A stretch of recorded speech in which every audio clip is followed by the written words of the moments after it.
มือหนียังกล้าปะทะมือข้างหน้ามึงดังมากล่ะ มึงสิบ่ขี่ข้อกูอยู่บอกเป็นยังไง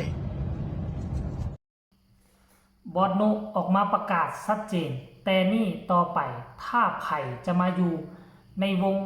เสียงวีหกทั้งวงหนึ่งและวงสองให้มาแต่โตย่าสุคนเอาพอเอาแม่เอาพี่เอาน้องเอาFCแฟนคลับมาบางคนมาอยู่แล้ววันนี้ยังกล้าต่อว่าวันหน้า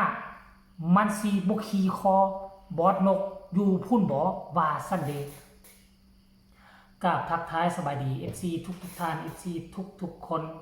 สวัสดีสบายดี FC ของเจเบาลาวทั้งสองฟังโขง FC ของเสียงวิหกนกพงศกรเรื่องราวมือนี้กะเนืองมาจากเรื่องดราม่าที่มันมาจาก FC แฟนคลับของศิลปินทรายน้องใหม่ทานหนึ่งซึ่งก็ให้เกิดปัญหาตั้งแต่ง่ายเข้ามาอยู่วงนี้ได้1 เดือนกว่าๆและปัญหาเดิมๆมันก็เป็นแบบเดิมๆซ้ำซากตลอดเวลามีการกำจัดมีการเซ็นสัญญามีการโอ้ล้มพูดคุยกันหลายครั้งหลายคราแต่ว่ามันก็ยังบ่จบบ่สิ้นทางบอสนุเพิ่นเลยออกมา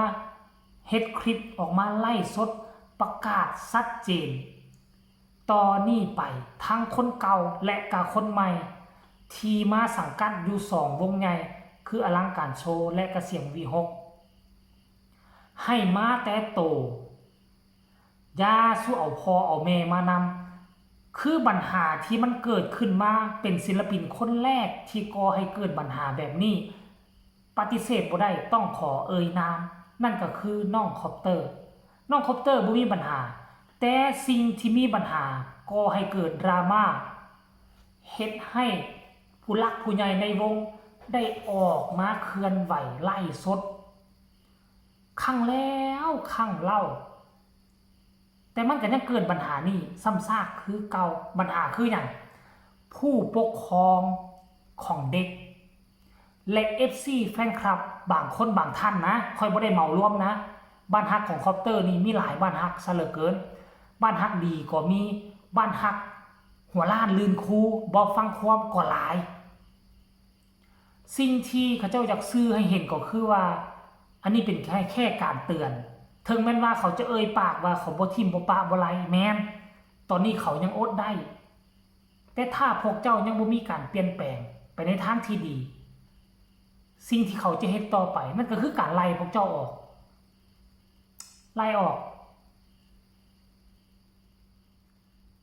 FC แฟนคลับ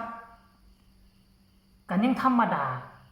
แต่ถ้าเป็นพ่อแม่ญาติพี่น้องหั่นเด้ล่ะมาสร้างความวุ่นวายหั่นเด้คือบอสนุเราเว้าชัดเจนเราบอกว่าบ่ต้องการให้ศิลปินคนใดก็ตามที่สังกัด2 วงนี้เอาพ่อเอาพี่เอาน้องมาบ่ต้องการแบบนั้นที่ผ่านมาเอาพี่เอาพ่อเอาน้องมาแล้วบอกว่ามามอบให้ซุมเจ้าเด้อให้พวกเจ้าดูแลเอาสิเด่นสิดังให้พวกเจ้าไปฝึกไปซ่อมไปบอกไปสอนเอาบ้านเขามาบอกมาสอนวงน่ะที่มาสังกัดอยู่ยังบ่ทันเปิดฤดูกาลปัญหามันเกิดมา4 ครั้งแล้วบ่นี่3-4 ครั้งแล้วบอสนูแล้วอดบ่ได้แล้วก็เลยบอกว่าขนาดมาอยู่ซ้ำนี่มันยังเถียงความแล้วถ้ามันโด่งมันดังมันสิบ่ขี่คอกูอยู่พุ่นว่าสั้นเด้ให้ทุกคนไปชมคลิปนี้ซะจากปากบอสนุแล้วว่าจังไดให้ไปฟังแล้วจึงมาพ้อกันในช่วงต่อไปก็แล้วกันโอ้จริงบอกเลยทั้งศิลปินที่อยู่เสียงวิหกทั้งที่อยู่อลังการโชว์หรือจะเป็นศิลปินเดี่ยวที่อยู่ค่ายเป็นหนึ่งก็ช่างหรือมาในนามอะไรก็ช่างถ้าพอแม่ไม่หยุ่งโบน้ำค่ะมีนะที่ปล่อยทิ้งที่ปล่อยออกไปคนเนี่ยมาถามว่าเอ้าตะกี้น้องคนนั้นคืออยู่น้ำอยู่นี่เป็นอย่างคือบ่เอาไว้มันมีเหตุผลไงก็พอข้อมาพอแม่ยกให้ดูแลแล้วนะยกให้จัดการทุกอย่างแล้วนะมันตอแหลไงถึงไม่ทำต่อถึงได้ไปอยู่วงอื่นเฉพาะมึงไม่ได้ มึงไม่ได้ทำเหมือนปากมึงอ่ะ ถึงไม่เอาไง พอพาลูกมาแล้วก็มาจัดแจงเอานั่นเอานี่นี่อันนี้เอานั่นเอานั่นเอานี่เนี่ยเศร้าแบบนี้ไม่ได้ บอกเลย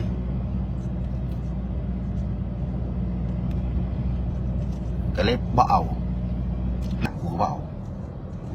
เพราะไม่ได้ มือหนียังกล้าปะทะ มือข้างหน้ามึงดังมากล่ะ มึงสิบ่ขี่ข้อกูอยู่บอกเป็นยังไง เป็นแนวใดสะใจกันหรือบอถือผู้ใดก็ไปฟังเอาเด้อว่าเพิ่นกำลังซื้อถึงผู้ปกครองของศิลปินคนใด ถ้าใครเป็น FC แฟนคลับของเสียงวิหกนกพงศกร พวกเจ้าฮู้โลดว่ามันหมายถึงผู้ใด หมายถึงพ่อแม่ศิลปินคนใด ควรจะละอายใจได้แล้ว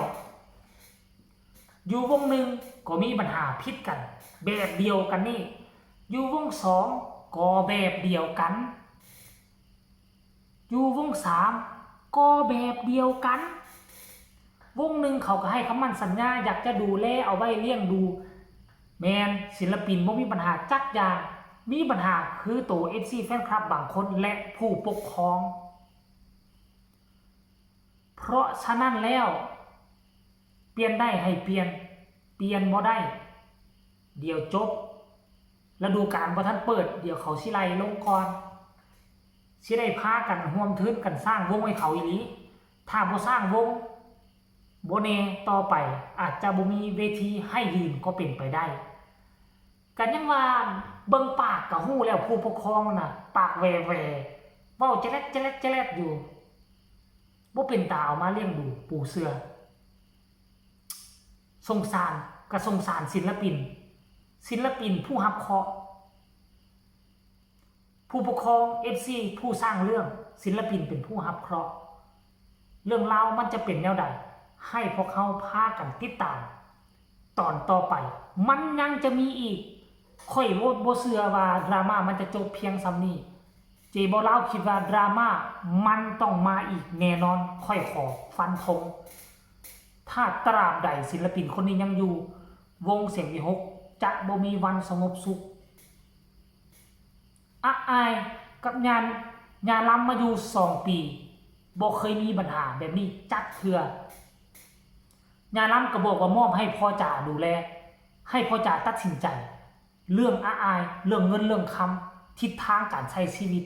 ให้พ่อจ่าดูแลรักษาให้พ่อจ่าเป็นผู้ตัดสินใจเป็นผู้เว้าเห็นบ่ล่ะพ่อจ่าเว้าไปงานล้ำก็ไปพ่อจ่าว่าอยู่งานล้ำก็อยู่ถ้าจะซื้อเครื่องซื้อของขั้นพ่อจ่าบอกว่าบ่สมควรซื้อมองนี่บ่ดีงานล้ำก็บ่ซื้อเห็นบ่ล่ะยกตัวอย่างว่าขั้นจะไปซื้อนี่ซื้ออันบอสนุว่ามีงบประมาณบอสนกว่ามีงบประมาณซ้ำนี่เด้องานล้ำก็ไปเอาให้มันได้ซ้ำนี่บ่เคยมีปัญหาทะเลาะมีบ้านเจ้าเอาเงินให้ค่อยน้อยเจ้าเอาเงินให้ค่อยหลายเงินให้ค่อยแต่ซ้ำนี่แล้วเงินที่เหลืออยู่ไสจะเอาไปเฮ็ดหยังเอาไปกินบ่ไอ้พวกเงินพวกซ่านบ่เคยมีแม้แต่คำเดียวจนทีมงานผู้บริหารออกมาย่องยอย่าล้ำแล้วก็น้องอายสุดยอดอยากให้ทุกคนเอาแบบอย่างถ้าอยากหากินอยู่ในวงนี้แบบยาวนานก็แล้วกันเอาคลิปนี้ก็ขอฝากฟังจักบอสนุเดือดจักเบาเจเดือดกระบูเบาไว้เบามาก็ได้เอาฝากทุกคนกดไลค์กดแชร์กดติดตามให้แน่เพื่อเจ้าพลาดในคลิปต่อไปที่สำคัญอย่ากดข้ามโฆษณาพบกันใหม่ในคลิปหน้าสำหรับคลิปนี้สบายดี